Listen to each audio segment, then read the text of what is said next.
Bem-vindos a mais uma edição do evento Diálogos Sem Fronteiras, um evento que é organizado pela MSF Portugal, que já vai na sua quarta edição. Este evento tem como enfoque principal a situação na Venezuela, uma situação socioeconómica que deixou o sistema de saúde numa situação crítica, e iremos falar um bocadinho também nas dificuldades que teve esta população em acesso a bens essenciais, incluindo os bens e os cuidados de saúde e outras componentes. Em 2015 já trabalhámos na Venezuela como Médicos Sem Fronteiras. Só no ano passado, para termos aqui alguma ideia também, tivemos quase 50 mil casos de malária tratados neste país, mais de 6 mil casos de consultas de saúde mental também prestadas, entre outros cuidados que iremos falar um bocadinho a seguir. Para além destas atividades, depois também fizemos outros cuidados de saúde, a vacinação, a cuidados de saúde sexual e reprodutiva. E teremos aqui connosco então, para falar sobre a Venezuela, 3 convidados. Aqui vamos ter um painel de excelência. Vamos ter connosco a Ana Teresa Afonso, que foi a nossa referência médica num projeto da MSF na Venezuela, em Sucre. Vamos ter connosco Filipe Gouveia, um jornalista correspondente da agência de notícias Lusa em Caracas. Vamos ter a Vera Quina, responsável por relações externas do Acnur na Colômbia. E pronto, o meu nome é João Antunes, eu sou representante da Médicos Sem Fronteiras aqui em Portugal. O objetivo seria sempre trazer este testemunho aqui em primeira mão, em diretamente daqui estamos a fazer uma chamada entre Portugal, Colômbia e a Venezuela, e passaria desde já a palavra ao Filipe Gouveia para que nos possa um bocadinho falar da Venezuela. Olá, boa tarde ou boa noite a todos. Antes de mais, eu queria agradecer esta oportunidade para falar um pouco sobre a Venezuela e aproveito também, desde já, para dar os parabéns à Médicos Sem Fronteira pelo trabalho que se tem estado a fazer enquanto atenção médica e social a comunidades carenciadas e de risco, inclusive aqui na Venezuela, principalmente na zona sul do país, no estado de Bolívar. Eu estou normalmente mais habituado a perguntar, talvez a escrever do que a falar. Espero que me desculpem por isso e também pelo meu portunhol. Acho que é importante contextualizar a situação venezuelana, a falar de um país que já foi dos principais destinos da imigração portuguesa, onde mais de 600 mil portugueses já estiveram cá oficialmente radicados, talvez 1,5 milhão, incluindo os lusodescendentes, isto é, aqueles que são filhos portugueses, mas não têm a nacionalidade portuguesa. Fala-se talvez que na última década, uns 20 mil portugueses e lusodescendentes teriam abandonado a Venezuela para distintos países, quer da Europa, quer da América Latina e os Estados Unidos. Aproveito aqui para referir que Portugal é visto pelos luso-venezuelanos mais como um país de saudade, de tranquilidade e estabilidade, principalmente para aqueles que já têm alguma idade, que mesmo não tendo amealhado quantias de dinheiro, acreditavam que teriam uma melhor velhice na terra onde nasceram.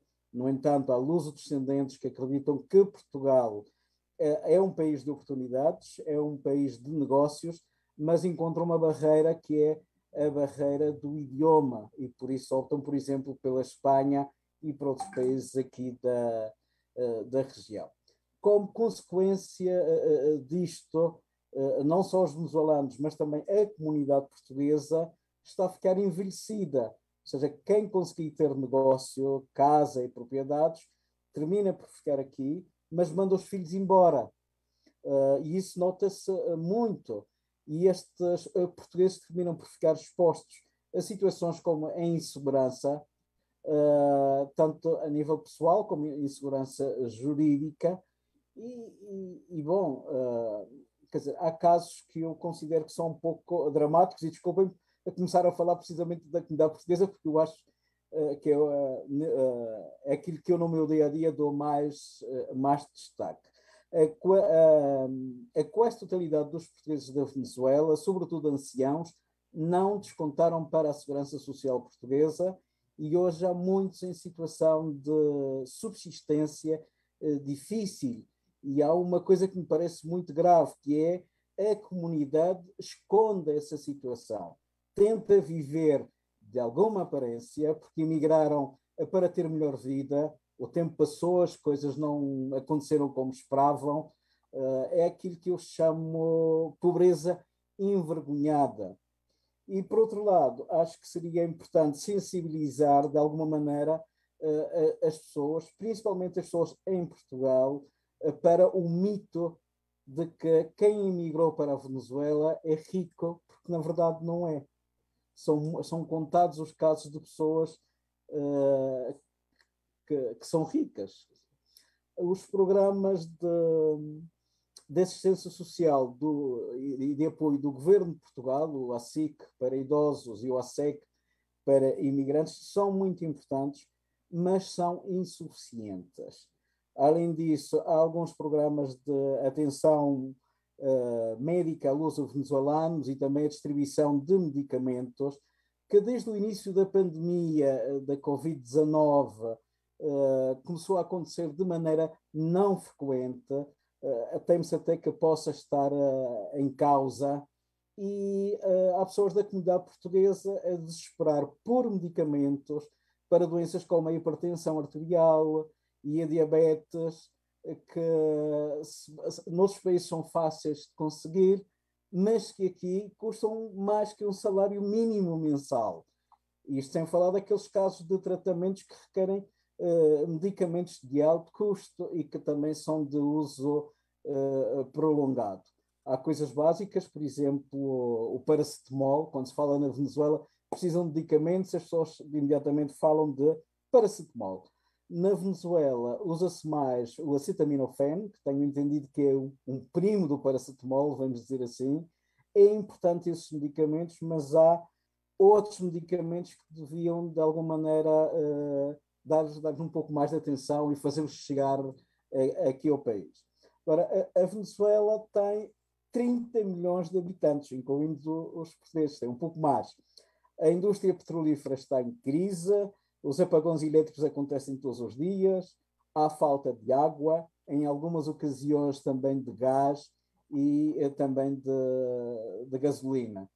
Eu estive a ver os últimos dados da Plataforma de Coordenação Interagências para Refugiados e Imigrantes da Venezuela, a RV4, que dão conta que mais de 5.900.000 venezuelanos abandonaram o seu país desde 2015, fugindo da crise política, económica e social.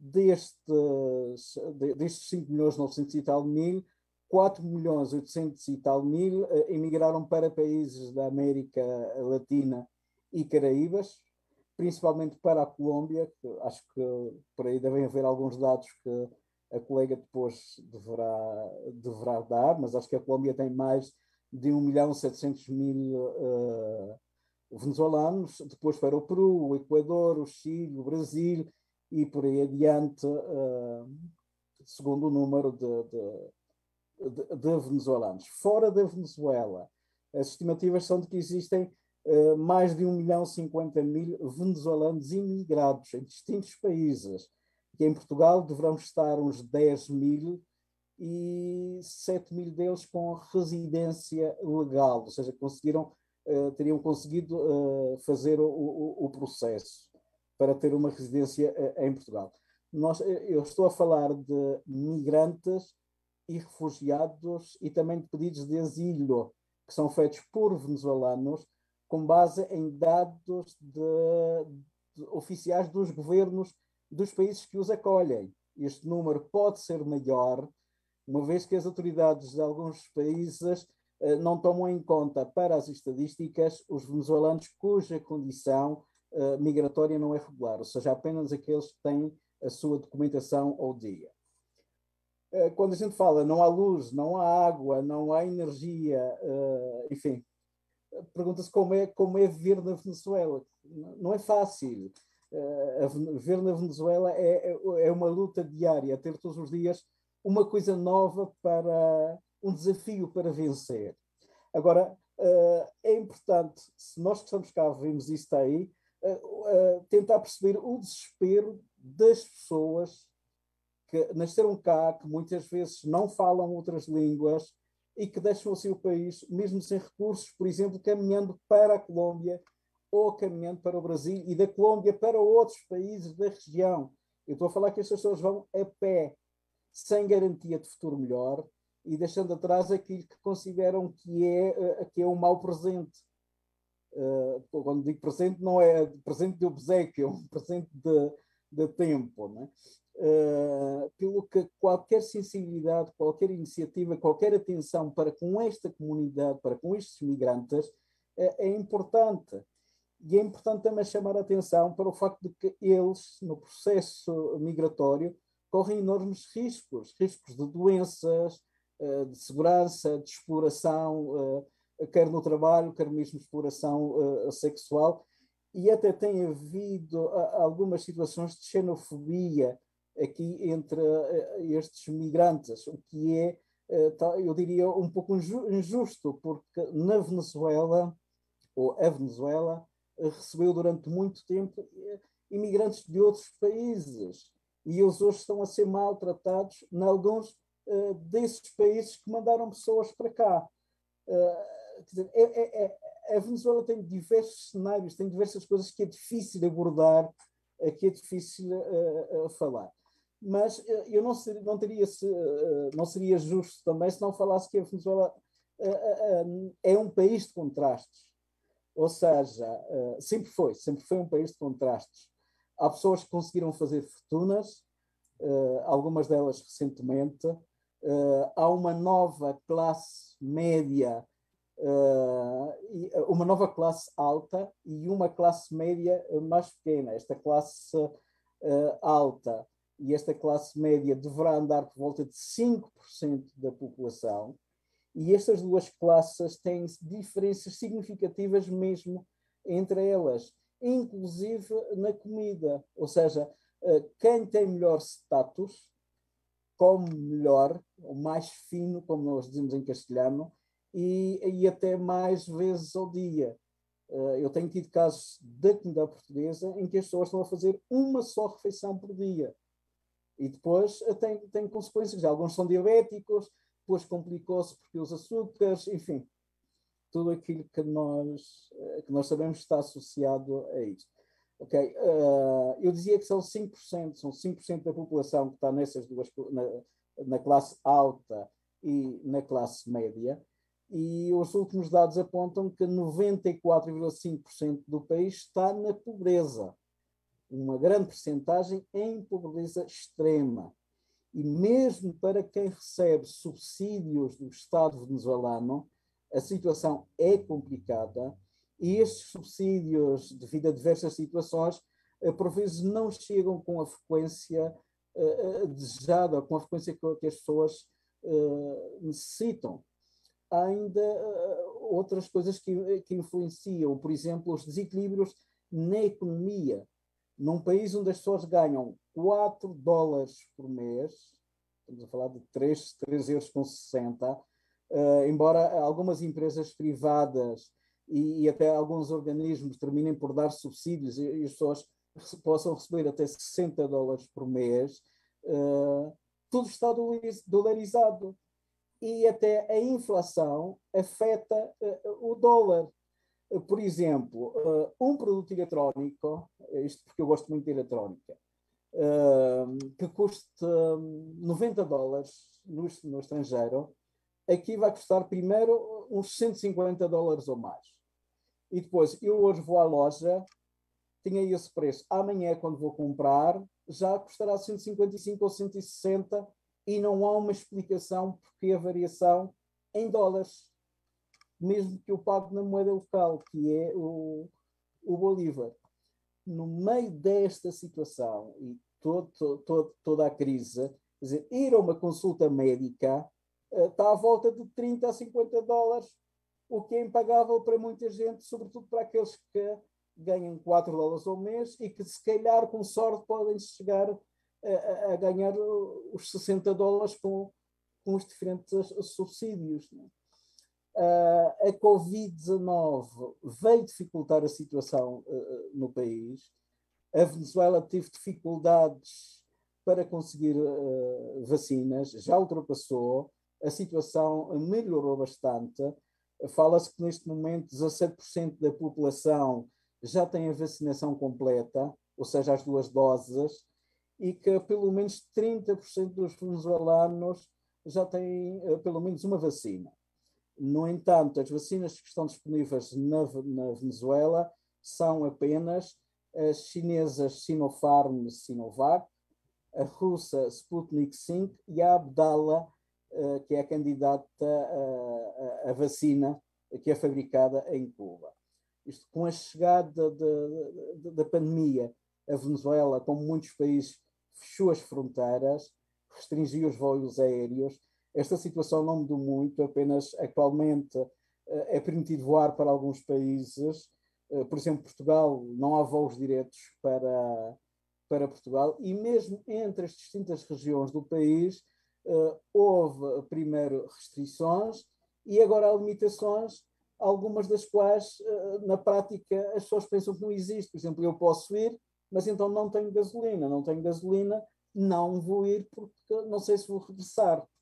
Quer dizer, até, e essa é uma das coisas que afeta, por exemplo, o meu trabalho. Eu tenho coisas para fazer em Puerto Cabello, em Carabobo, e digo, epá, eu consigo chegar lá, mas como é que eu faço para regressar? E isto mesmo com a gasolina a preços internacionais. Porque a Venezuela tem também a gasolina subsidiada, que acaba de duplicar o preço, mas que para conseguir é preciso passar pelo menos um dia em fila, uma noite em fila, e é difícil. As pessoas não têm tempo para estar, para estar fazendo a fila. A Venezuela implementou um programa de confinamento próprio, uma quarentena, que foram 7 dias restritos, seguidos de 7 dias de flexibilização, e agora, a partir de 1 de novembro, terá 2 meses de flexibilização da quarentena.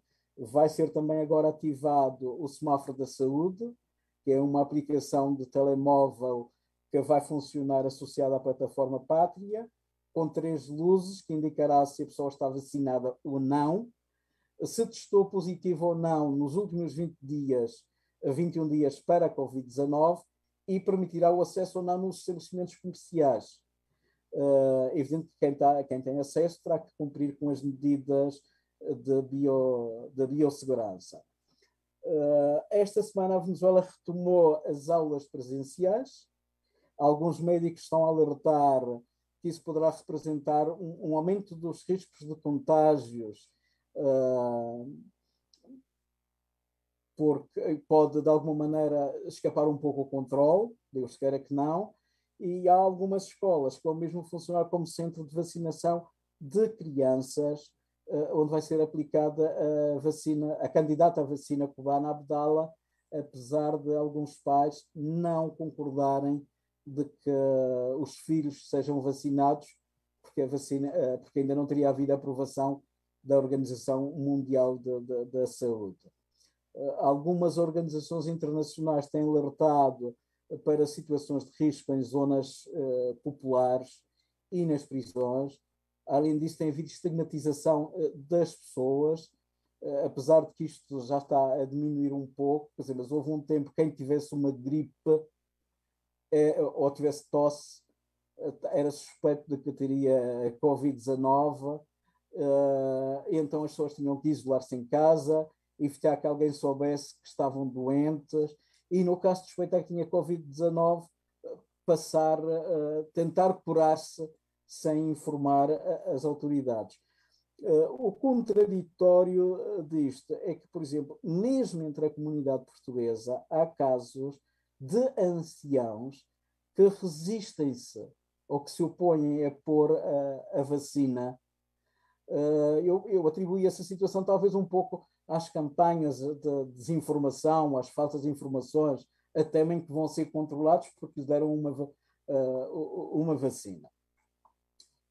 Eu não me vou alongar muito, queria referir que a Venezuela tem uma rede de saúde pública que, apesar das dificuldades em algumas regiões do país, tem conseguido dar alguma resposta à população, evidente que não nos níveis que as pessoas queriam, mas há denúncias, sobretudo na imprensa, de graves carências em hospitais, de que há centros de saúde que não conseguem garantir uma atenção mínima, porque os equipamentos necessários para o diagnóstico não existem ou estão em más condições, que as infraestruturas são precárias, que também aí há falhas de energia, de água e suprimentos. Depois há outras situações, quer dizer, a mortalidade infantil teria aumentado desde 2016, algumas doenças que estavam quase extintas reapareceram ou aumentaram, por exemplo, a malária, a difteria, acho que é assim que se diz em português, o sarampo, e tem havido alguns surtos de dengue, chikungunya e do mal de Chagas. Quer dizer, acho que é difícil conseguir descrever a Venezuela em alguns minutos, conseguir descrever esta realidade. Queria aproveitar a oportunidade, não sei se aproveitei bem esta oportunidade, mas queria agradecer esta oportunidade de poder falar um pouco sobre o país. Acho que foi muito importante e lançava aqui um apelo que prestem atenção à Venezuela e tudo o que se faça pela Venezuela vai terminar por beneficiar não só os venezuelanos, mas também a comunidade portuguesa que está cá radicada no país. Muito obrigado, Filipe. Sim, realmente bastante interessante tudo aquilo que nos foi contando dentro destes últimos minutos, especialmente a questão também da descendência, não é? Aquele link que existe também entre Portugal e a Venezuela. Vamos ter mais possibilidades também de conversar um bocadinho mais adiante, também com algumas perguntas que nos vão pondo. Aproveito um bocadinho a deixa, né, que deixou aqui alguns comentários finais sobre a situação da saúde na Venezuela, e eu passaria a palavra à Ana Teresa, que vai um bocadinho falar sobre a sua experiência no estado de Sucre, né, que foi mais durante o ano, e depois também falar também um bocadinho com a Vera, que falar um bocadinho da parte da perspectiva já do outro lado da fronteira da Colômbia, um bocadinho o que é esse trabalho feito também com a comunidade refugiada venezuelana. Mas vai ser bastante interessante conhecermos melhor esse trabalho. Assim, passaria a palavra à Ana Teresa também, para que nos explicasse em 10, 15 minutinhos também, um bocadinho, se é que é possível, né? Mas um bocadinho esta tua experiência como responsável médica do projeto. Muito obrigado. Ok, muito boa tarde a todos. Desde já, em primeiro lugar, queria agradecer o convite para estar presente neste evento. Penso que é uma ótima oportunidade de partilha realmente e de conhecimento, não só sobre o trabalho que a Médicos Sem Fronteiras desenvolve, mas também sobre a realidade e a situação na Venezuela, que tão bem conseguiu descrever o Filipe agora em poucos minutos. Então, seguindo um bocadinho também na linha do que o Filipe falou em relação às necessidades médicas no país. Eu, só para dar um bocadinho de contexto, sou enfermeira de formação e trabalho com a Médicos Sem Fronteiras desde 2017, já em diferentes contextos, áreas de conflito, também resposta à epidemia, particularmente no caso da Venezuela. Iniciei o meu trabalho como gestora, coordenadora de atividades médicas, de um programa médico, numa região específica no nordeste da Venezuela, que se chama Sucre, com cerca de 1 milhão de pessoas, é a sua população. E inicialmente a Médicos Sem Fronteiras inicia o seu trabalho nesta região por níveis de malária epidémicos, não é? Como descrevia o Filipe anteriormente, a crise política e económica na Venezuela realmente continua a causar um grande impacto em termos de escassez de alimentos, de bens essenciais, de medicamentos, e realmente afeta os serviços de saúde e todos os cuidados de saúde pública. Então, realmente, a Venezuela, que tinha sido no passado um dos primeiros países, um país pioneiro de erradicação da malária em zonas urbanas, passado alguns anos, reverteu-se a situação e voltou a ter estado níveis epidémicos de malária. Nesta região, a Médicos Sem Fronteiras entrou numa colaboração com o Ministério de Saúde, a nível regional, para reforçar o acesso aos cuidados de saúde e reforçar o sistema de saúde para permitir, de alguma forma, reduzir o número de casos. Inicialmente, em 2018, teríamos casos à volta dos 75 mil nesta região. Em 2019 os casos baixaram para 40 mil, mas continuavam num nível muito alto, e o que fizemos foi basicamente identificar alguns centros de saúde, nos quais se reforçou a capacidade de diagnosticar, de tratar malária. A Médicos Sem Fronteiras proporcionou também doações de medicamentos essenciais para o tratamento de malária, e depois uma perspectiva de promoção de saúde, ou seja, de informação e de mensagem para com as comunidades locais, de forma a reforçar medidas preventivas, não é? Como pode ou não ser do conhecimento de alguns, a malária é uma doença que se transmite através de um mosquito, portanto é um vetor, e um dos aspectos principais também da intervenção da Médicos Sem Fronteiras foi precisamente criar uma estratégia e apoiar o Ministério da Saúde local a efetivamente encontrar formas de reduzir este vetor, e através de várias técnicas. Então, de uma forma geral, proporcionou doação de vários itens necessários para fazer toda esta estratégia.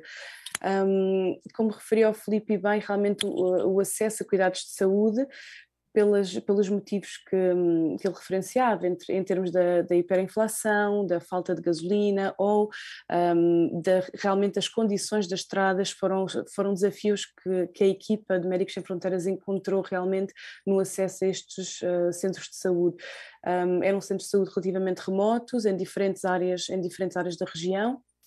E igualmente apoiávamos também o hospital urbano, ou seja, na área onde estava toda a equipa de Médicos Sem Fronteiras. Muitas vezes nestes locais mais remotos não é possível que consigam chegar bens essenciais, medicamentos essenciais e também alguns bens alimentares. Então uma das situações que víamos com alguma frequência era situações de desnutrição crónica, que se tem vindo a exacerbar também, e nomeadamente com a pandemia de Covid-19. Então, inicialmente, a MSF faz esta intervenção em colaboração. Um aspecto bastante positivo é que, em relação ao número de casos, houve uma redução de cerca de 80% em relação ao valor de 2019, então é efetivamente um impacto grande em termos de saúde pública, em termos de redução da própria epidemia. E em relação ao sistema de saúde em si, como referiu ao Filipe muito bem, entrar dentro de um hospital da Venezuela é realmente bastante complicado. Existe uma falta tremenda de equipamentos médicos, de medicamentos tão básicos como um paracetamol, como um betadine.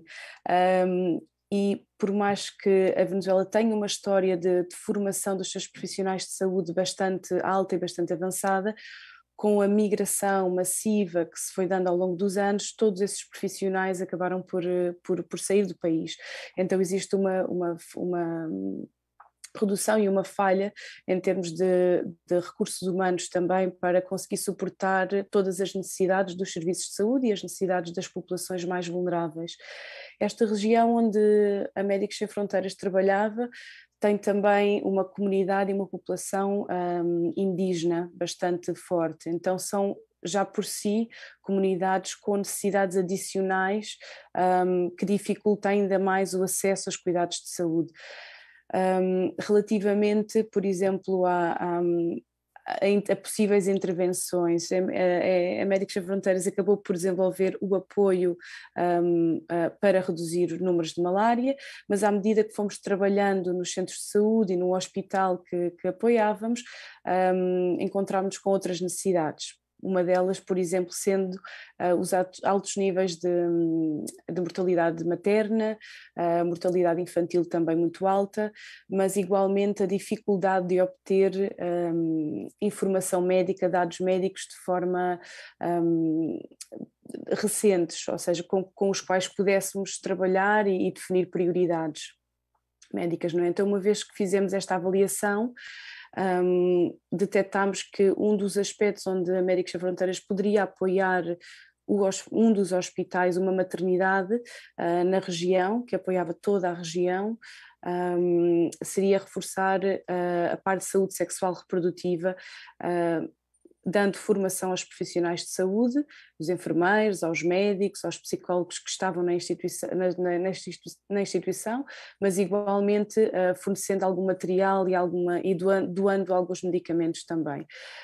Então esse foi efetivamente uma das segundas fases, para além do apoio para a redução da epidemia de malária, foi efetivamente criar um projeto em colaboração na qual apoiávamos saúde sexual reprodutiva em alguns centros de saúde e numa maternidade com uma capacidade de mais ou menos 500 mil de pessoas.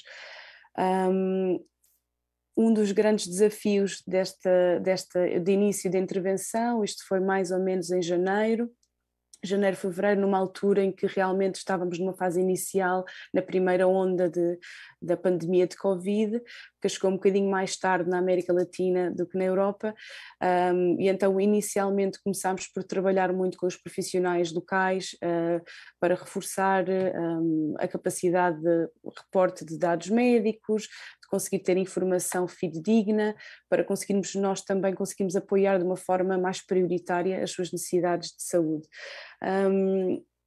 E efetivamente quando começamos este trabalho, acabamos por redirecionar também e dar o apoio, fazer parte da resposta de emergência à Covid-19.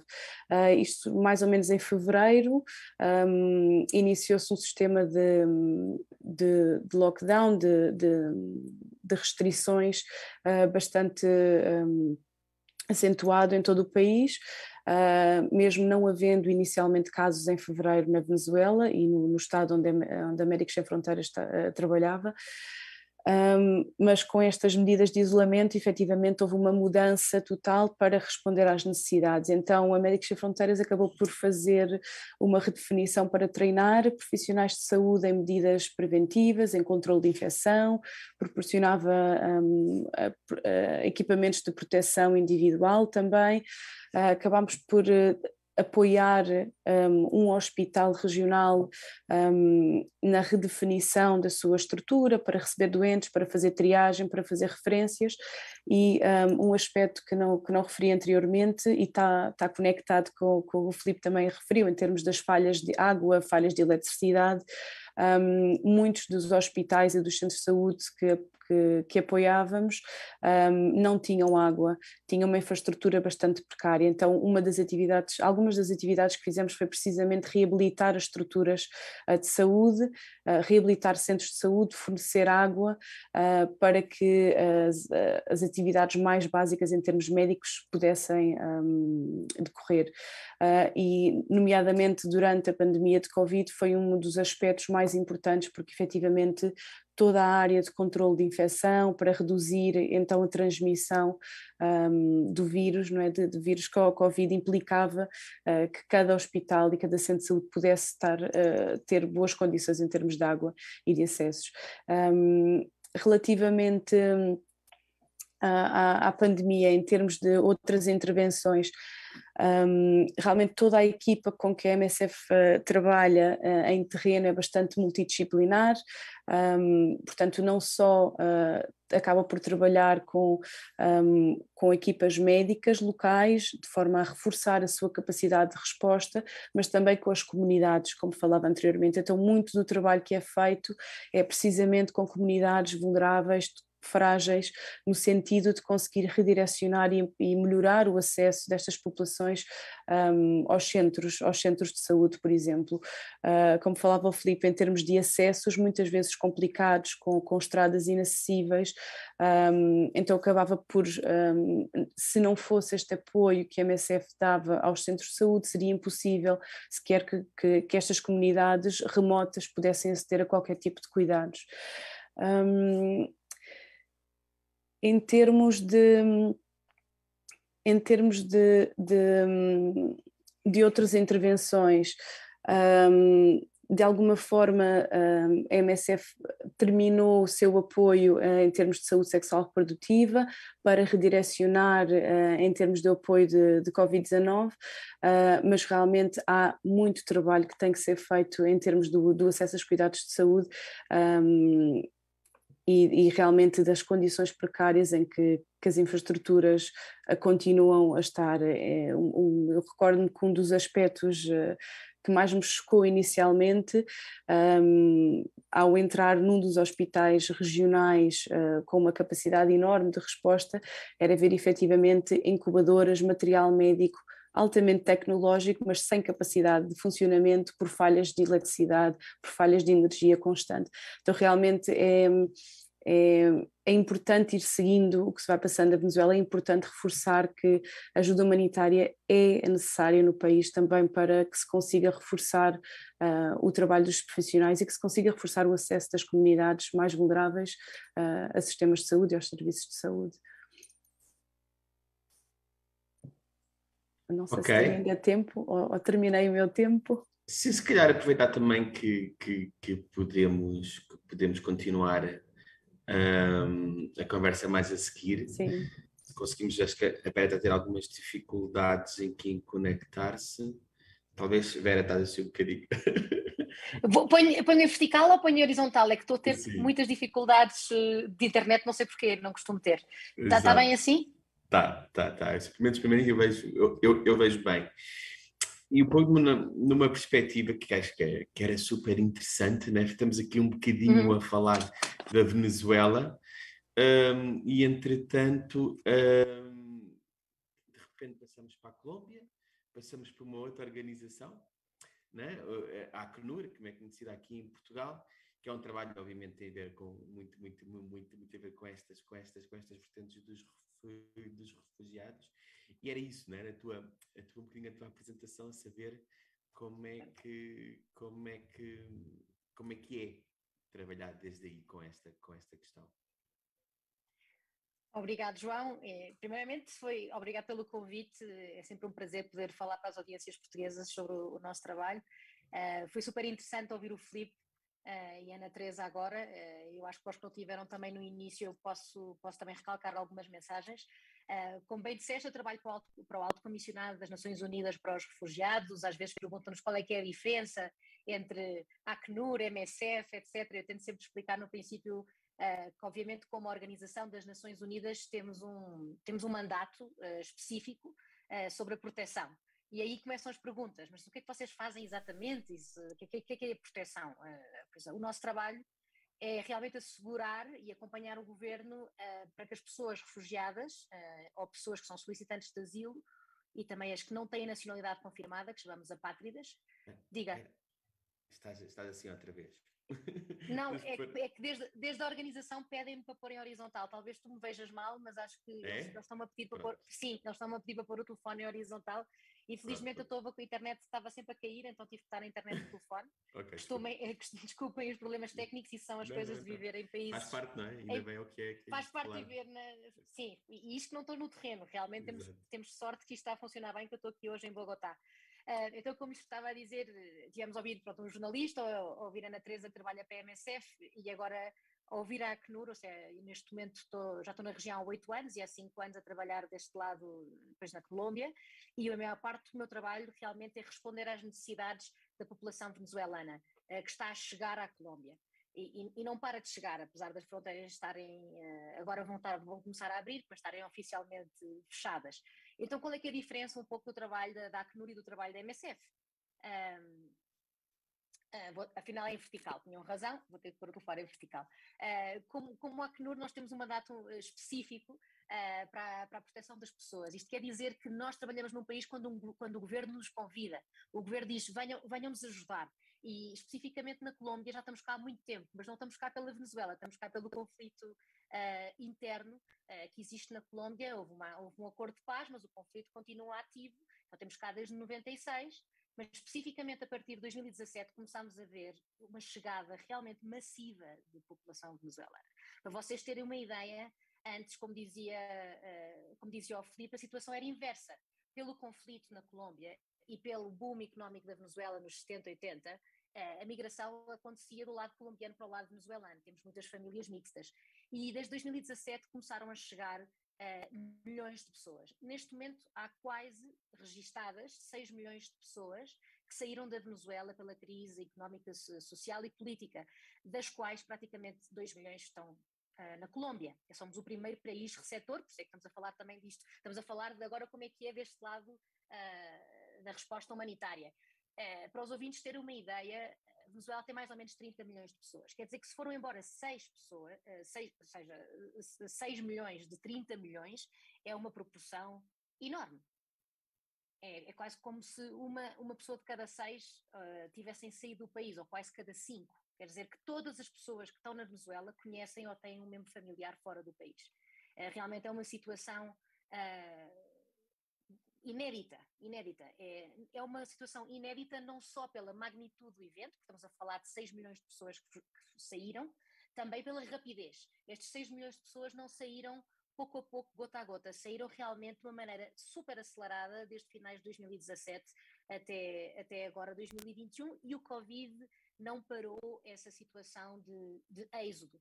Então o Acnur, a Agência das Nações Unidas para os Refugiados, para a qual eu trabalho, trabalhamos com 4 tipos de população. Trabalhamos com deslocados internos, neste caso a maioria são colombianos que estão cá no país. Trabalhamos com refugiados, que são os venezuelanos. Trabalhamos com retornados, porque é interessante falar também dos colombianos que saíram da Colômbia pelo conflito armado, foram se refugiar na Venezuela e agora pela situação política do país e socioeconómica estão a voltar para a Colômbia, muitas vezes sem redes, sem conhecer muito bem as dinâmicas.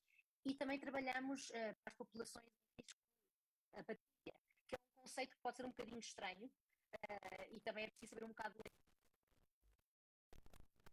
nasce na Colômbia, não é colombiano automaticamente. Tem que pedir a nacionalidade dos pais quando os pais são estrangeiros. Quando os pais são colombianos, obviamente é colombiano.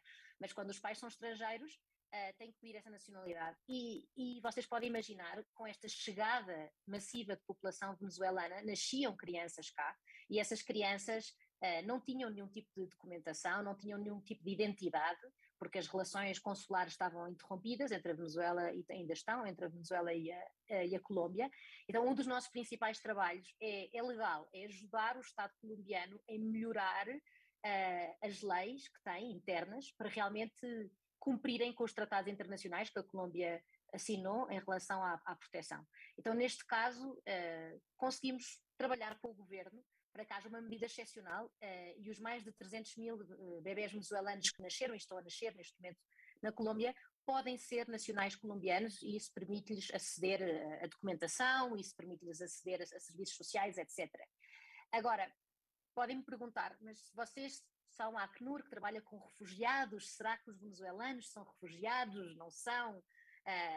São discussões um bocado teóricas, mas para todo o caso há vários instrumentos que nos ajudam nessa definição, mas para nós há uma questão-chave, que é um instrumento regional, que se chama a Declaração de Cartagena, que diz que qualquer pessoa que sinta que os seus direitos humanos estão a ser vulnerados no seu país de origem pode solicitar essa condição de refugiado. E se vocês ouviram o que a Ana Teresa estava a contar e o que estava a contar também o Filipe, é que quando uma pessoa tem um salário de $4 ao mês, quando não consegue receber cuidados médicos, claramente sente que a sua vida está em risco, a sua subsistência, e não só na sua subsistência, mas a sua dignidade, e atravessa a fronteira, não é? À procura de melhores oportunidades. Então, claramente, nós chamamos estas pessoas que saíram da Venezuela e que nós ajudamos no dia a dia refugiados e imigrantes, e temos uma plataforma regional, que também mencionou o Filipe, que é a plataforma regional de coordenação para a resposta à situação da Venezuela, R4V, se puserem na internet, que coordena esta resposta à população venezuelana. Vocês podem imaginar que para um país como a Colômbia, que já tem os seus problemas internos e os seus desafios, receber 2 milhões de pessoas num espaço de 3 anos é impressionante. Claramente, 2 milhões de pessoas numa população mais ou menos de 50 milhões da Colômbia não é muito, quer dizer, há países no mundo que recebem mais refugiados, como a Turquia ou como o Líbano, etc. Mas mesmo assim isto provoca um grande desafio, não, para os serviços sociais colombianos. E também, como estavam a mencionar os nossos colegas, há pessoas que vêm a pé, ou seja, o desespero, quando as pessoas nos perguntam, muitas vezes temos discussões, mas são refugiados ou são migrantes? Eu acho que se ouvirem a maior parte das pessoas, dos venezuelanos, falar em primeira pessoa, não fica dúvida, não há nenhuma dúvida.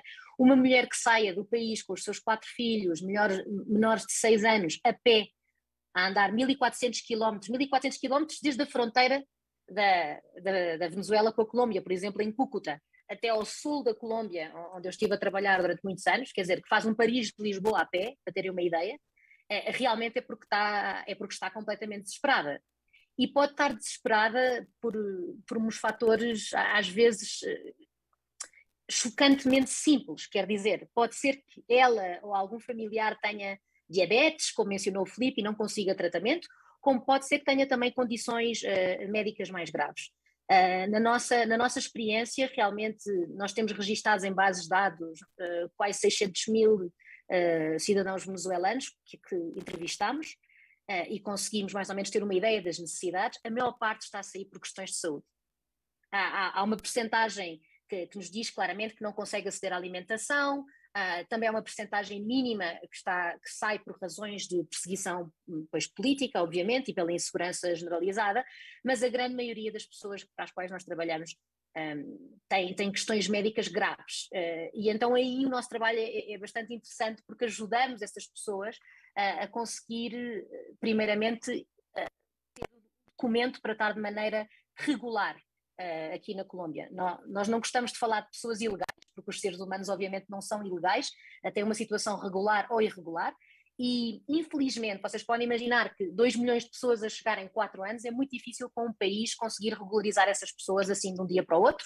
Então a maioria dessas pessoas, mais de 60%, tem uma situação migratória irregular. O que é que isto quer dizer? Pois isto quer dizer na prática que não têm nenhum documento para estar na Colômbia. Isto quer dizer que querem ir ao médico, não conseguem, só conseguem ir a urgências, querem inscrever os filhos na escola, é complicado, querem trabalhar legalmente, não conseguem. Então um dos maiores, eu acho, ou seja, uma das maiores, o trabalho mais complicado que fizemos ultimamente e que conseguimos ter uma resposta positiva do governo colombiano foi otorgar um estatuto especial de proteção a esta população. Quer dizer, o governo colombiano está neste momento a registar a população venezuelana que está no país, para lhes dar um estatuto de proteção. O que é que isto quer dizer?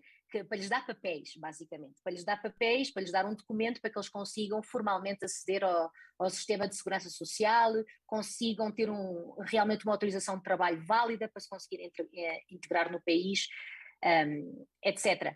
Então o nosso trabalho, estamos por todo o lado da Colômbia, é tentar primeiramente identificar estas pessoas, que muitas estão em zonas rurais, informar essas pessoas sobre a população venezuelana, sobre os seus direitos como refugiados e imigrantes na Colômbia, e fazer o que nós chamamos de gestão de casos, quer dizer, entrevistar as pessoas e ver um bocado quais é que são as suas necessidades, cada pessoa é um mundo. Obviamente podemos ter umas tendências e como lhes dizia, vemos que a principal tendência é a falta de cuidados médicos. As pessoas vêm em situações de saúde bastante críticas. Para terem uma ideia, eu há 2 semanas estava na fronteira, onde apoiamos vários hospitais, e falei com mães que atravessavam a fronteira a pé, quilómetros, à espera de bebês, estavam no seu 8º ou 9º mês de gestação e nunca tinham tido um cuidado médico.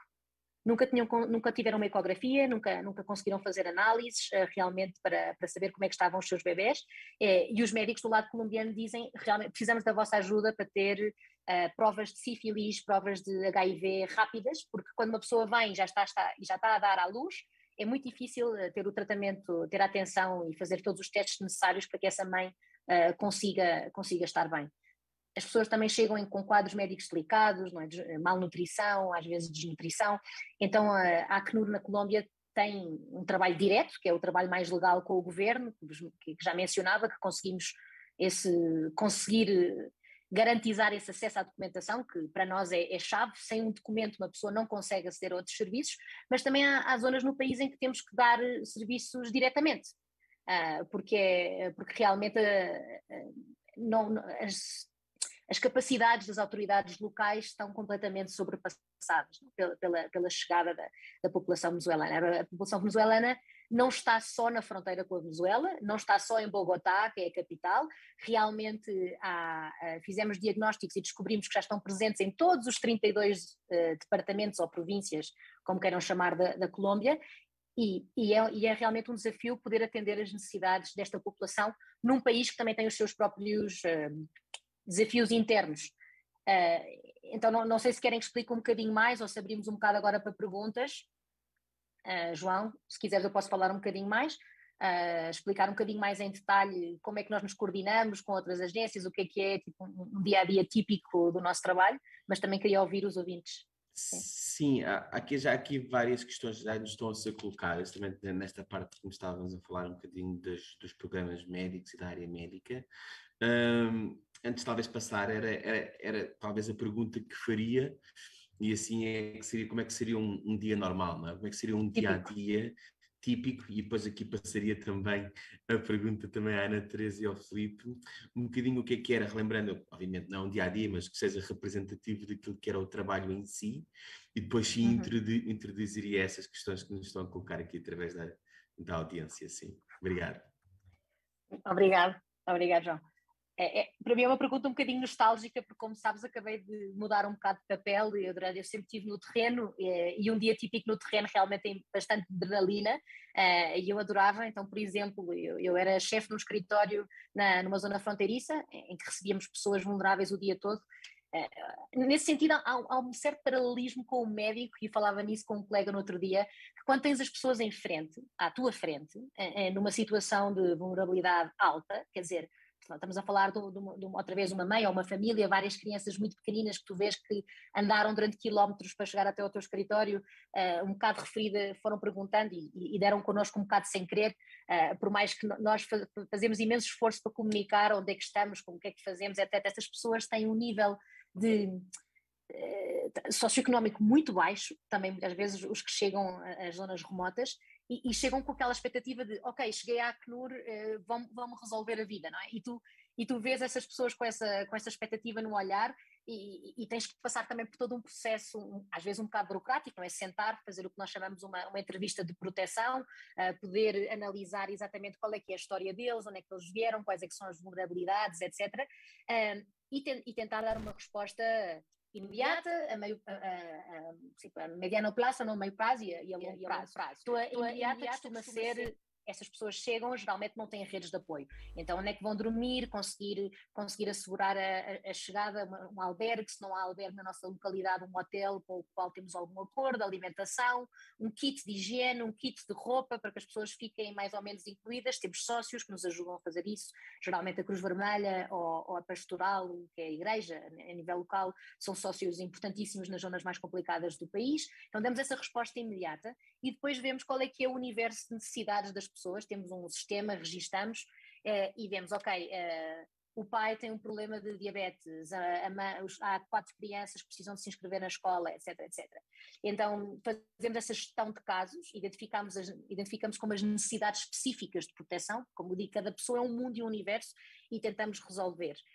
Mas claro, qual é que era o nosso maior problema? Era a questão da documentação. Quando as pessoas não têm um documento para estar de maneira, digamos, autorizada e regular na Colômbia, a nossa resposta às vezes ficava um bocado bloqueada em termos de resposta humanitária imediata.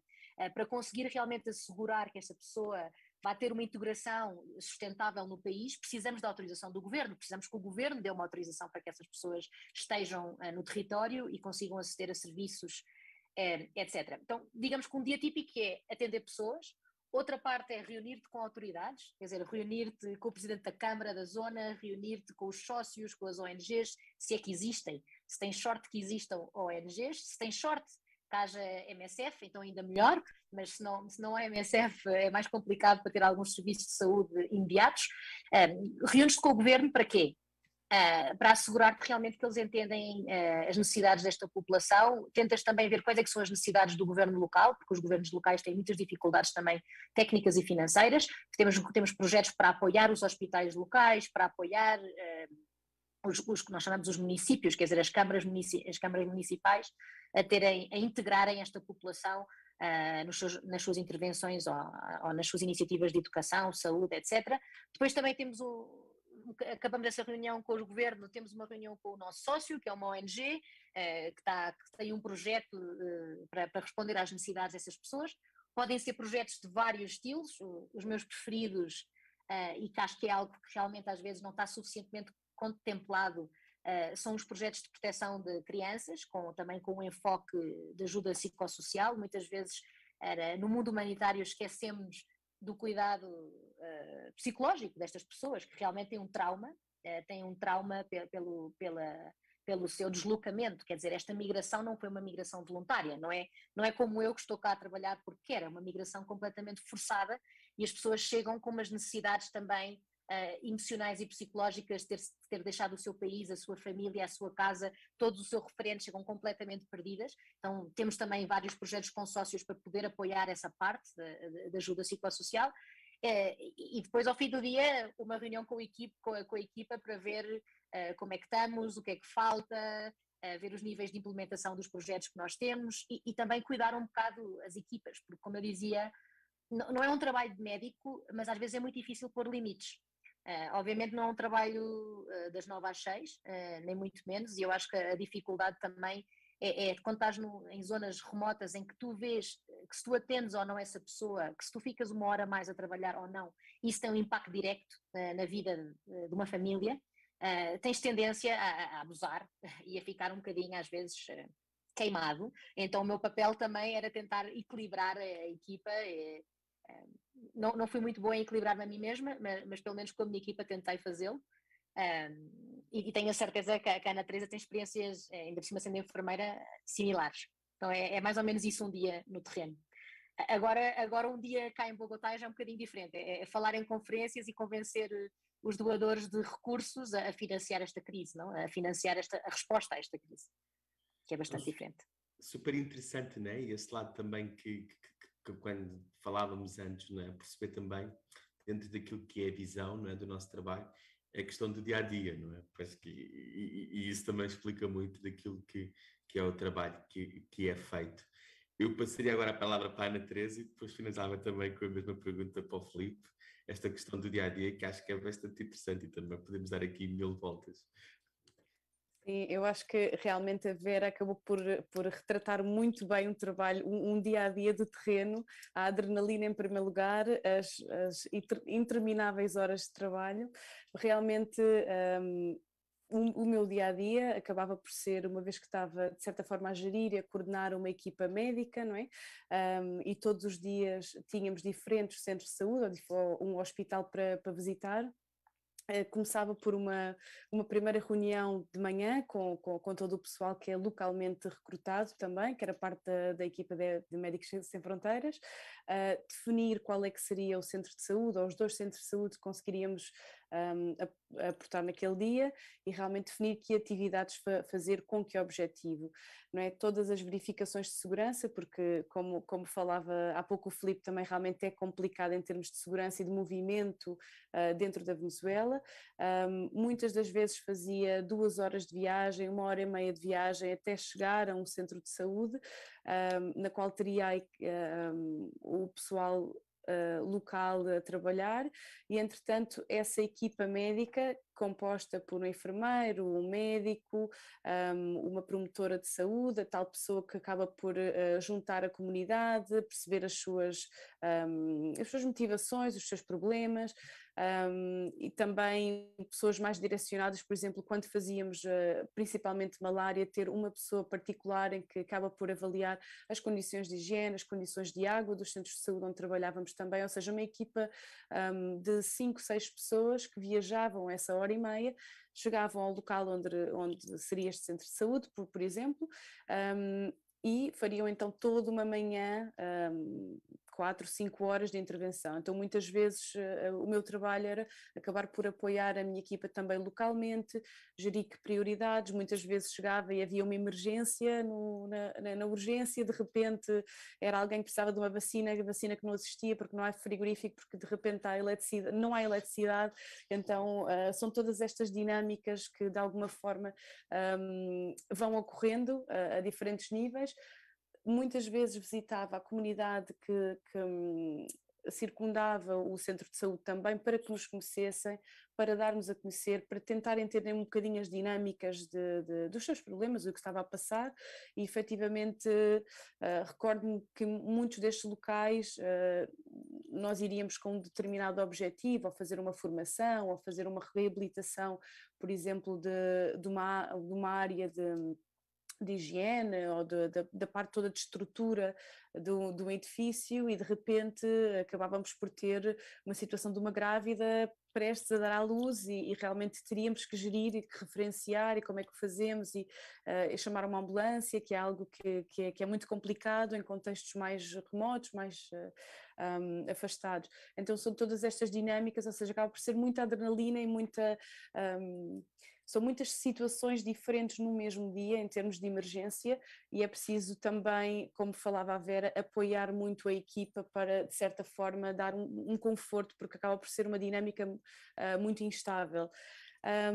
Muitas vezes, uma vez que esta visita aos centros de saúde, ao hospital, era feita de uma forma regular, voltávamos ao nosso escritório de base, a equipa continuava a trabalhar, a planificar a viagem do dia seguinte, ou quais seriam as necessidades para o próximo centro de saúde, ou quais as atividades que queríamos desenvolver, e habitualmente eu, pela função que desempenhava, acabava por entrar também em algumas reuniões com, por exemplo, o diretor de um hospital, ou por exemplo a pessoa responsável por um centro de saúde, para tentar acordar e alinhavar um pouco que orientações, que prioridades é que pudessem surgir. No caso, por exemplo, do apoio à malária, tinha reuniões frequentemente com a Direção-Geral de Saúde Ambiental da área que apoiávamos, para ir também monitoreando e vigiando as nossas intervenções e vendo de que forma é que podíamos priorizar. E muitas vezes esse dia terminava com voltar a reunir toda a equipa e voltar a definir que plano seria no dia seguinte. O que acontece muitas vezes é que quando a equipa que recrutamos localmente terminava o seu horário de trabalho, habitualmente eu continuava a trabalhar mais umas horas, porque há sempre depois outro tipo de preparações e prioridades e estratégias, um pouco em termos de que intervenção seguir. Muitas reuniões, negociação, e também um dos pontos importantes, e particularmente durante a pandemia de Covid, foi realmente fazer chegar ao país medicamentos, ou seja, uma das grandes funções de Médicos Sem Fronteiras nesta região era precisamente o provisionamento de muitos bens médicos, e com a dificuldade de entrada aliás, de circulação aérea de aviões da Europa para a América Latina, acabou por ficar bastante bloqueada. Então realmente, em termos até de intervenção, adicionou um desafio ao nosso trabalho diário também, e claramente não conseguíamos também gerir com todos os serviços de saúde aos quais dávamos apoio. Mas realmente cada dia é um dia muito diferente, apesar de termos uma linha orientadora do que seriam as intervenções e as atividades. Há sempre algo, há sempre um centro de saúde que não conseguimos chegar porque de repente não há gasolina, porque de repente ficámos um dia inteiro à espera para conseguir encher o depósito, para conseguir chegar, ou simplesmente não temos os medicamentos. Então há sempre uma dinâmica muito nova todos os dias. sim, traz-me também algumas breves recordações, todos estes desafios. Eu lanço a mesma pergunta também para o Filipe, porque também, na verdade, também é uma pergunta também minha, não?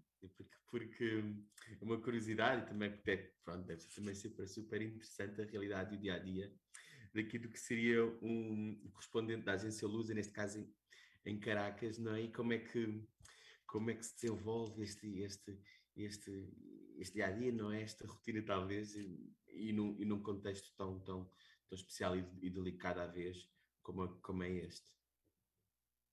Eu confesso que estava a ouvir aquilo que estavam a dizer e estava preocupado pela resposta que poderia dar.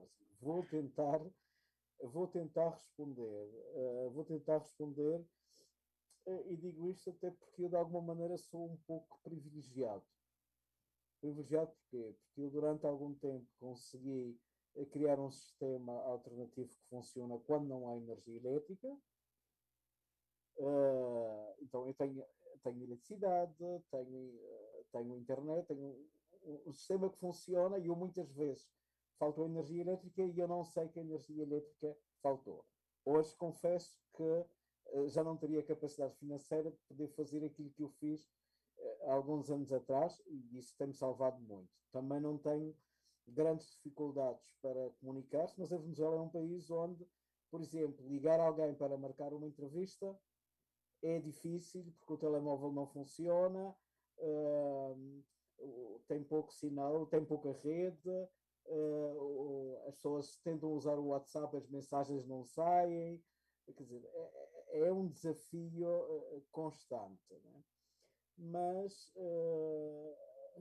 eu acho que prefiro falar um pouco e de maneira rápida sobre aquilo que eu considero que são os desafios e aquilo que me preocupa no dia a dia. Por exemplo, se eu sair de manhã e for tomar um café, com certeza vou encontrar alguém que vai pedir alguma coisa porque não tomou o pequeno almoço, porque tem fome, porque tem um bebê nos braços. E essas situações chocam muito e chocam mais quando a sensação que nós temos é que mesmo que, ok, tu compras um, que nós chamamos aí um cachito, uma espécie de croissant, dás à pessoa, dás-lhe qualquer coisa, tu ficas com a sensação que não ajudaste em nada. Porquê? Porque daqui a pouco a situação dessa pessoa continua igual, nada vai mudar.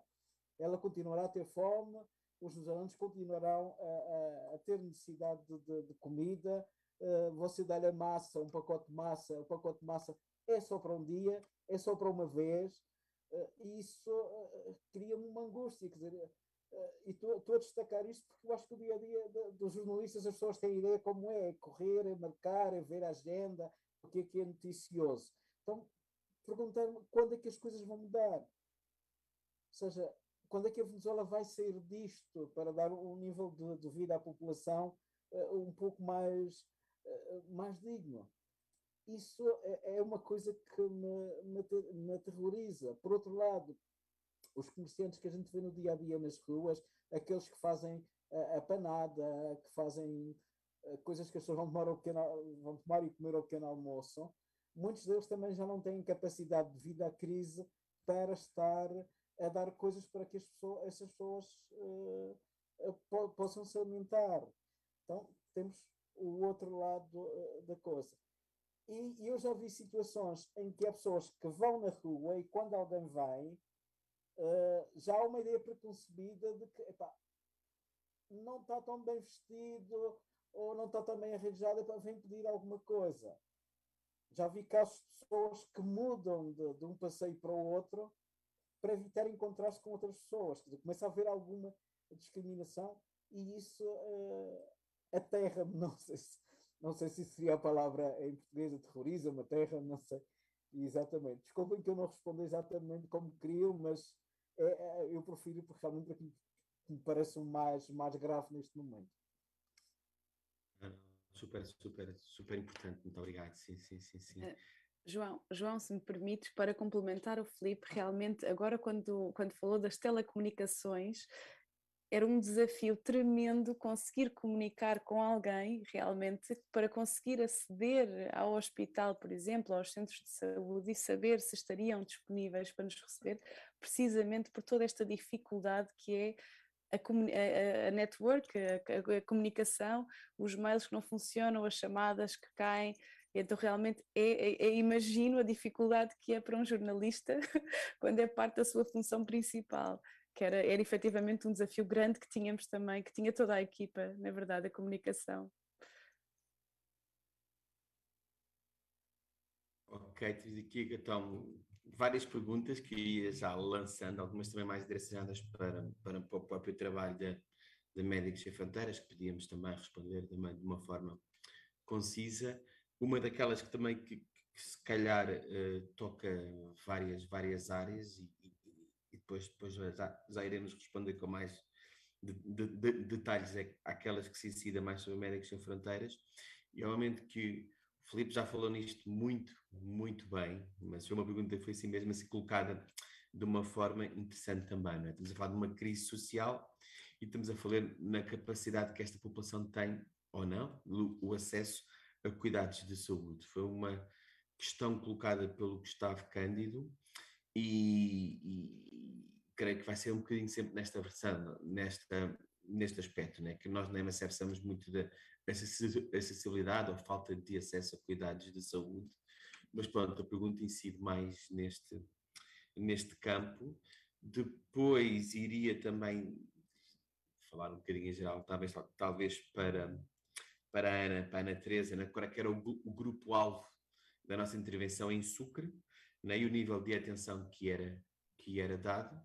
Ok, começaria com estas duas e depois passaria a mais questões. Então, a nível da acessibilidade, não sei quem quer, lanço aos três, quem quer falar sobre isso. Mesmo também na questão da Colômbia, né? Tipo, um bocadinho o acesso também à saúde, sendo refugiado, tendo o estatuto ou não de refugiado, que é uma das questões também muito, que sei que a Acnur tem um papel muito determinante também.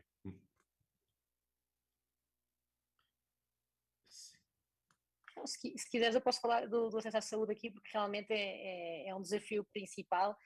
Ouviram a Ana Teresa, se as pessoas têm essa situação na Venezuela, vêm à Colômbia à procura de uma salvação, e geralmente com um quadro médico já bastante deteriorado. Quer dizer, não chegamos no momento da prevenção, chegamos no momento da contenção realmente de desastres. E qual é que é a maior dificuldade? A Colômbia não tem um sistema público de saúde muito desenvolvido, é basicamente privatizado, e a única atenção que as pessoas, os estrangeiros podem receber, independentemente se são venezuelanos ou não, se qualquer estrangeiro que não esteja afiliado ao sistema de segurança social colombiano, é a atenção em urgências. Então agora há toda uma discussão sobre o que é uma urgência, o que é que não é uma urgência, se uma mãe está a ter o bebê no momento, se é considerado urgência ou não. Então, realmente há muitas barreiras para as pessoas serem atendidas nessa urgência. E como eu estava a mencionar, praticamente os 2 milhões de venezuelanos que estão cá, mais de 60% têm uma condição migratória irregular. Quer dizer que 6 de 10 não têm direito de aceder a cuidados mais além dos cuidados em urgência. E os 4 que têm, também não é muito fácil. A Colômbia tem um sistema subsidiado e um sistema contributivo. Subsidiado é quando tu demonstras que não tens recursos suficientes para poder contribuir, não é? E o contributivo é quando trabalhas e descontas para a segurança social. Mas mesmo assim é bastante complicado, sobretudo porque o cuidado que as pessoas estão à procura realmente não é o cuidado de urgências. As pessoas que chegam à Colômbia, à parte das que vão dar à luz, que são muitíssimas, são pessoas que têm doenças crónicas, ou que nós chamamos crónicas ou catastróficas. Não sei se em português se diz catastrófico, mas, por exemplo, pode ser um HIV, diabetes, hipertensão e cancros. Obviamente, um cancro é algo caríssimo. Já um cidadão colombiano X teria muitas dificuldades em aceder a esse cuidado médico. Quando estamos a falar de um estrangeiro, realmente ainda é mais complicado. Então, qual é que é o nosso trabalho? Muitas vezes apoiamos a pessoa a fazer a solicitude de asilo, quer dizer, a pedir asilo à Colômbia, com base explicando que saiu da Venezuela precisamente porque já não conseguia aceder aos cuidados médicos necessários para para o seu cancro, para os seus diabetes, para o seu HIV, e por isso, com a solicitude de asilo, tem os papéis, tem a documentação suficiente para poder aceder aos cuidados médicos, mas é um processo muito desgastante e bastante lento. E não sei, Ana Teresa, mas ter uma pessoa realmente com HIV que te diz que há 9 ou 10 meses que não tem acesso a medicamentos e que tu vês a olhos vistos que a sua condição médica que está a morrer, entre aspas, e saber que temos que fazer todo um processo legal que vai demorar esse tempo, é um desafio enorme. Então, nisso, uma das maiores intervenções foi também aliar-nos com organizações que dão medicamentos retrovirais, não, para poder ajudar as pessoas, porque realmente vimos que das pessoas com condições médicas, as que têm condições médicas gravíssimas, são talvez as que chegam até nós, não? Talvez as outras não precisam de vir até nós para ter esse apoio legal para conseguir aceder ao sistema. Então temos sempre casos que são bastante delicados. Então, e o acesso, como te dizia, é muito complicado. Sem contar que, por exemplo, no lugar onde eu vivia, não havia cuidados médicos que nós chamamos de segundo ou terceiro nível, quer dizer, os hospitais mesmo de referência das capitais fazem o que eles chamam remissões, passam a vida a remitir casos para o departamento ao lado, ou para a capital, ou para a cidade mais desenvolvida, porque nas zonas rurais e selváticas onde trabalhamos é muito difícil, já que o hospital, mesmo se existe e mesmo se queira ajudar, consiga ter os recursos financeiros e humanos, não é, técnicos, para poder dar uma resposta. Então a situação é complexa e fazemos o que podemos. Tentar, às vezes é todo o desgaste em tentar remitir uma pessoa. Lembro-me de um caso particularmente chocante, de uma senhora que estava à espera de bebê e que não teve nenhum controle pré-natal e que claramente pois precisava de uma cesariana, mas conseguiu finalmente ter um parto por via natural. Quando a bebê nasceu, tinha 21 ossos quebrados, tinha os ossos partidos. Tem uma doença crónica que se chama ossos de cristal, que se tem uma facilidade muito fácil, não é crónica, é genética, muito fácil de quebrar. E ninguém sabia como brindar cuidados médicos a essa pessoa na zona selvática onde eu vivia. E o hospital queria remitir, mas ninguém tinha dinheiro para a ambulância. Também não se podia mandar uma ambulância por terra porque ainda ia quebrar mais ossos, então teve que ser uma evacuação aérea. Tudo isso são dias de coordenação entre várias organizações para tentar responder. E realmente são casos que nos impactam, que ficam no nosso coração e que eu acho que nos marcam, não? Que deixam cicatrizes para sempre, em que uma pessoa diz o facto de ter nascido em tal ano, em tal país, em tal família, que é completamente aleatório, e esta bebé que não pediu nada, já tem um início de vida tão complexo. Então uma pessoa pergunta-se muito sobre esta aleatoriedade, não? E o privilégio que temos, às vezes, sem nos apercebermos, de sermos portugueses. Também. Era isso. Sim, eu ia complementar a Vera realmente em termos da acessibilidade, é aquilo que temos vindo a falar até agora, mas realmente a dificuldade causada por toda a crise económica também que existe na Venezuela faz com que não só a chegada aos serviços de saúde, ou seja, a própria chegada física aos serviços de saúde seja extremamente complicada, não é? Em termos de acessibilidade por terra, mas igualmente chegando a esses serviços de saúde, a não existência dos profissionais, ou seja, eu recordo-me de entrar numa unidade de cuidados intensivos num hospital regional e existirem 2 enfermeiros e existir uma cama de cuidados intensivos, e isto foi exatamente no momento em que começou a pandemia de Covid-19, então como podem imaginar é extremamente complicado, não só em termos de recursos humanos, gerir toda a situação, mas também recursos materiais, os recursos médicos, os equipamentos médicos que não estão disponíveis, que as falhas do sistema em termos de cortes de eletricidade, cortes de gás, a água que é inexistente. Então, em termos de acessibilidade como tal, eu falava há pouco do remoto, não é? Muitos destes... O sistema venezuelano nos anos 80, 90 era um sistema, e é um sistema teoricamente gratuito em termos de acesso a cuidados de saúde primários e secundários, ou seja, secundários sendo o hospital que tem algumas especialidades e o serviço de emergência. No entanto, com o decorrer dos anos e com a crise política e também a hiperinflação, acabaram estes serviços primários por não ser totalmente gratuitos, então faz com que a grande maioria da comunidade e da população local não consiga aceder e não consiga depois ter acesso aos medicamentos que já por si só não estão existentes. O sistema de farmácia que idealmente chegaria aos centros de saúde, sendo estes os cuidados primários e aos cuidados secundários, não funciona, ou seja, não existe de base um número suficiente de medicação para doenças crónicas, como falava a Vera, a hipertensão, a diabetes, o HIV, que já sendo diagnosticado numa fase precoce. Então o que acontece também é que há um exacerbar de todas estas doenças crónicas para o qual o sistema não tem capacidade de resolver, não é? Então, em vez de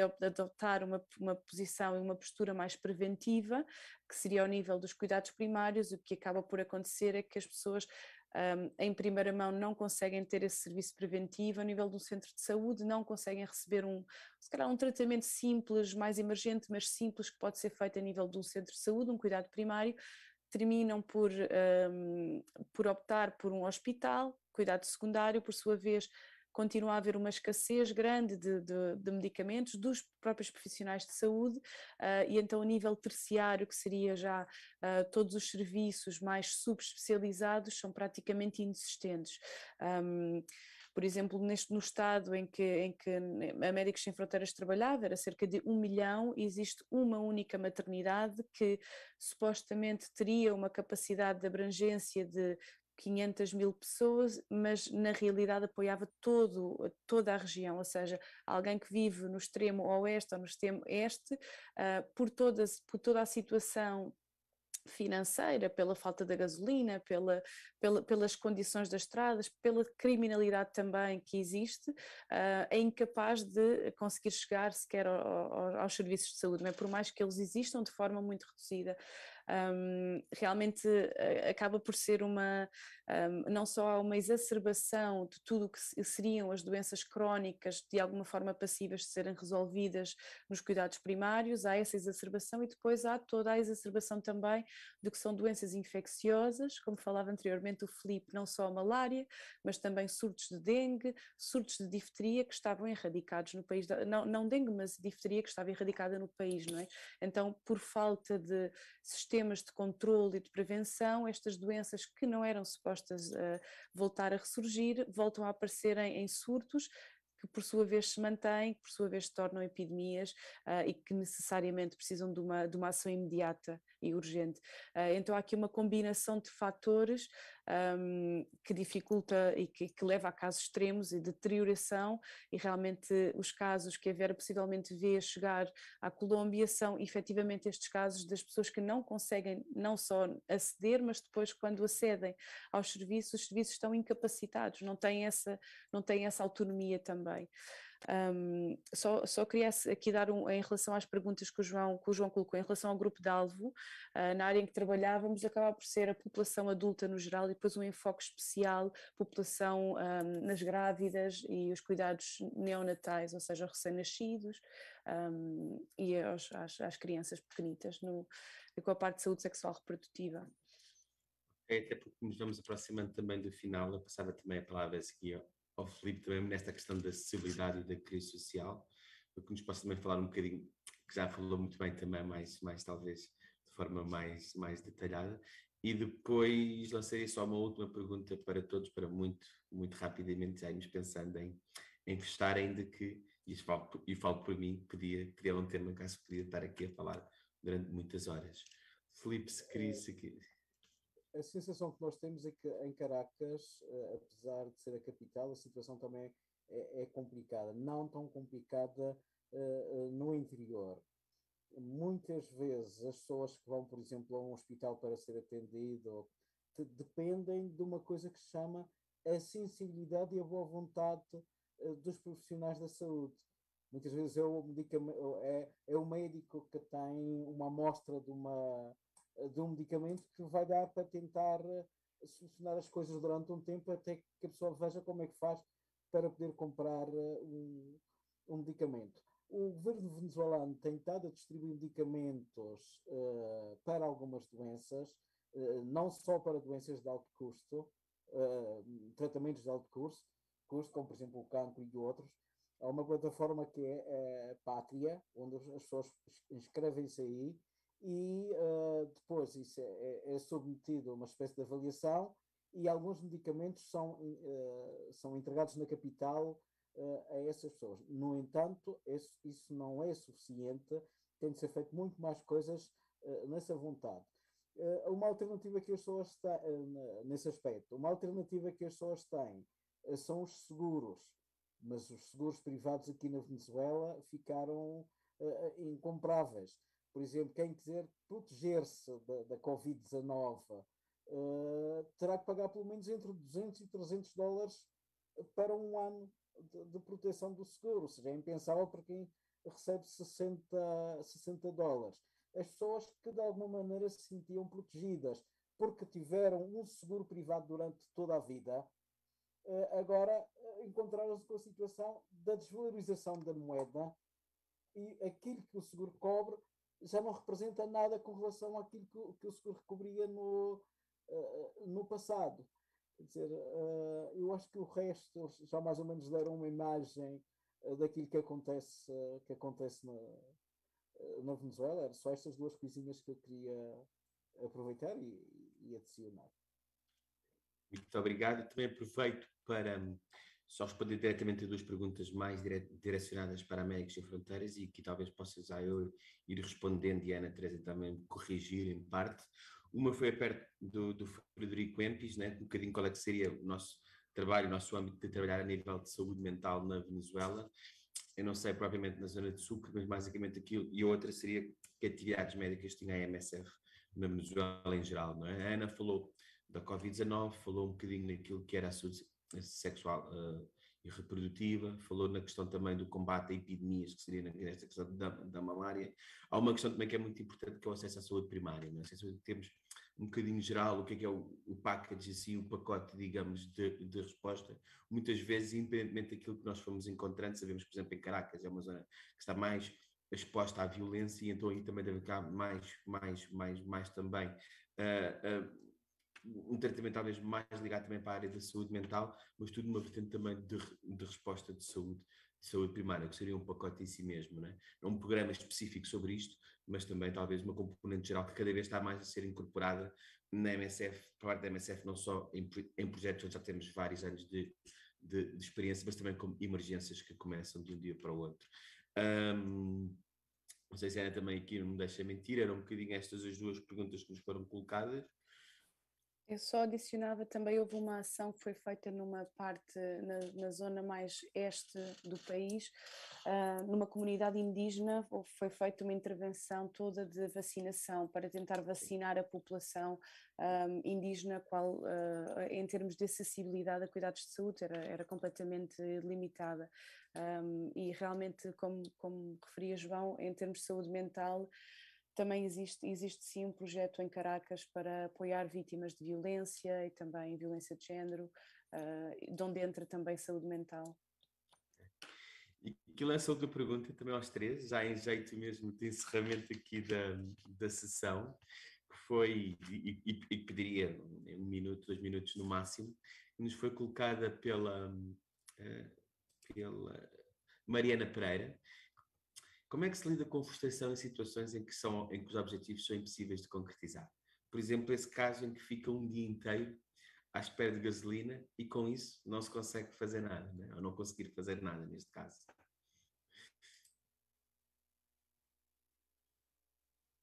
É uma daquelas perguntas que é difícil encontrar uma resposta. Eu diria que das coisas mais importantes que se aprende a trabalhar, que se aprende nestes contextos e que eu fui aprendendo ao longo dos anos e aprendi muito com as comunidades com quem trabalhei, é a resiliência e a paciência quando estas situações acontecem. Realmente, no caso específico da Venezuela, quando isto aconteceu, o que tentámos fazer foi com telecomunicações, tentar estabelecer algum tipo de ligação com, por exemplo, os cuidados primários, nos quais não conseguíamos aceder, e ver como é que nós remotamente conseguiríamos apoiar, se era através, existe algo chamado telemedicina, ou seja, através do telefone ir ajudando, por exemplo, o médico local ou uma enfermeira a fazer algum diagnóstico. Então muitos dos nossos médicos localmente contratados e enfermeiros tentavam dar esse apoio remotamente, ou seja, é um pouco tentar buscar estratégias quando isto acontece, e infelizmente acontece em vários contextos, não só relacionados, por exemplo, neste caso com a falta de gasolina, mas muitas vezes com segurança também, e aí é um pouco ter uma orientação mais buscadora de soluções e tentar encontrar alternativas, mas continuar a apoiar, seja ele remotamente ou com as necessidades que as comunidades e que os profissionais locais nos consigam orientar.